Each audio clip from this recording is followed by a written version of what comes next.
எல்இடிஸ்னால் என்ன? நம்ம அந்த காலத்தில் பல்ப்ஸ்லாம் டங்ஸ்டனில் எரிகிறத பார்க்கலாம் ஃபிலமெண்ட்டில். ஆனால் இப்போ எல்இடிஸ்லாம் எப்படி எரியுது?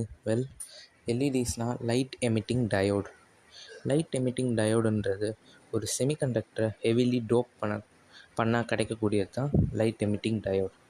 இந்த டோப்பிங்னால் என்ன அப்படின்னு புரியல அப்படின்னு சொன்னிங்கன்னா ரொம்ப சிம்பிளுங்க. ஒரு சாதாரண ஒரு ட்ரைவேலண்ட் இம்ப்யூரிட்டி இல்லை ஏதோ ஒரு ஜென்ரலாக ஒரு பேசிக் இம்ப்யூரிட்டியை வந்துட்டு நம்ம ஒரு செமிகண்டக்டருக்கு ஆட் பண்ணும்போது அது அதிக லெவலில் ஆட் பண்ணும்போது நமக்கு எல்இடிஸ்ன்னு கிடைக்குது. கொஞ்சம் குறைவான லெவலில் ஆட் பண்ணும்போது நமக்கு வெறும் டயோட்ஸ் கிடைக்குது. அது ரெக்டிஃபைஸ்க்கு யூஸ் பண்ணுவோம். பட் ஹெவிலி டோப்ட் டயோடு அப்படின்றது தான் எல்இடி. அது நம்ம ஹெவியாக டோப் பண்ணும்போது லைட் எமிட் ஆகுது. ஃபார் எக்ஸாம்பிள் கேலியம் நைட்ரைட் அப்படின்ற செமிகண்டக்டர் தான் ப்ளூ எல்இடிஸ்க்கு யூஸ் பண்ணுறது. தேங்க்யூ ஃபார் வாட்சிங். Please subscribe.